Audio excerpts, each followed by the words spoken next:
मौन ब्रह्म की ओर, मौन आत्मा का साक्षात्कार, मौन जीवात्मा से परमात्मा तक पहुंचाने की सीढ़ी। आता महाराज जी, क्या मौन से, मानसिक मौन और वाचिक मौन से विरह की अनुभूति और प्रगाढ़ होती है? और बिल्कुल बिल्कुल 100% इसमें कोई एक भी परसेंट संशय नहीं, क्योंकि वाणी से सबसे ज्यादा अपराध बनता है।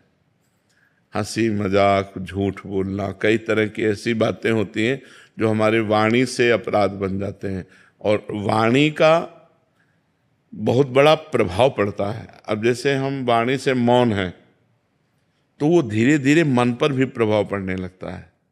आप देखो कुछ दिन मौन, जैसे आप हैं तो बोलने की जैसे तो एक उदासी छा जाएगी। अब बोल सकते नहीं तो फिर एकांत का मन करेगा कि हम किसी से मिले ना, किसी से जुले ना।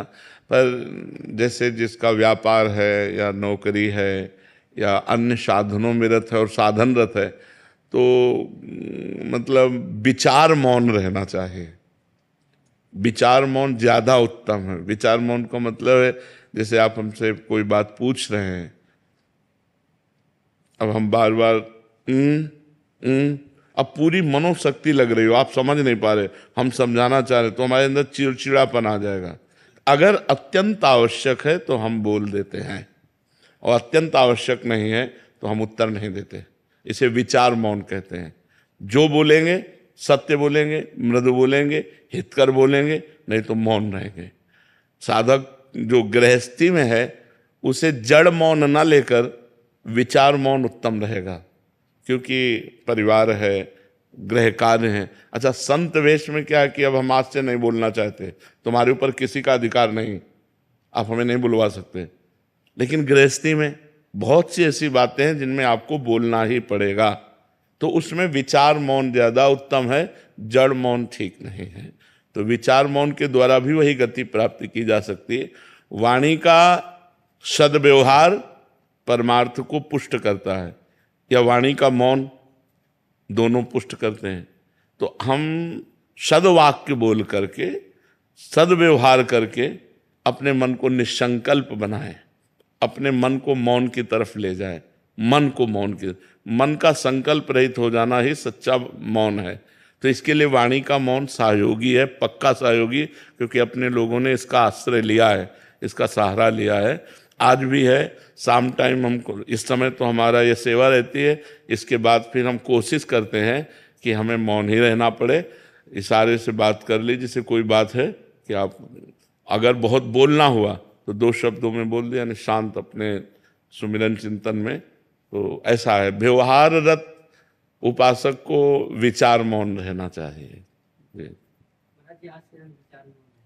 हाँ, सबको चाहिए। हम व्यर्थ में क्यों बोलें, हम क्यों गाली गुप्ता करें, अपनी जबान गंदी करें, झूठ बोलें, व्यर्थ में क्यों बोलें। बहुत गंभीर रहना चाहिए, शांत रहना चाहिए। उसकी बात सुनी, अगर बोलने लायक है तो उत्तर दिया, नहीं तो मौन है, हमें क्या मतलब, चल दिया। अगर मान लो आपसे कोई पूछ रहा है, आपसे ही डायरेक्ट पूछ रहा है, कोई बात पूछ रहा है, आपको लग रहा है उत्तर देना ठीक नहीं, नजर नीचे की, चल दिया। वो आदमी जो समझे, पागल समझे, अभिमानी समझे, जो समझे वो समझा करे। आप तो प्रपंच रहित हैं, और जो साधक है वो समझ जाएगा, बड़ा प्रवीण साधक है, अपने आप को कैसे बचाता है, देखो मौन होकर बचा लिया। शांत बिल्कुल बहुत जरूरी है। नहीं, वाणी से इतने अपराध बनते हैं कि लोग समझ नहीं पाते। वाणी से अपराध ही अपराध बनते रहते हैं, शरीर से और वाणी से ज्यादातर अपराध बनते रहते हैं। इसीलिए परमार्थ में उन्नति नहीं हो पाती। अगर शरीर और वाणी निष्पाप हो जाए तो मन बहुत जल्दी भगवान में लग जाए। इसीलिए देखो, संतों को देखो, बड़ा पवित्र स्नान, कपड़ा लत्ता सब पवित्रता से रहना, कि हमारा शरीर निष्पाप हो जाए, हमारी वाणी निष्पाप हो जाए, तो मन भगवान में लग जाए। मन का तन और वाणी से बड़ा संयोग है।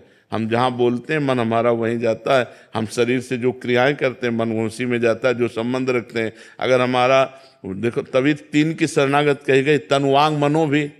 शरीर, मन और वाणी, वांग तनु, वांग मनो भी, 3 का बहुत बड़ा योग है साधना में।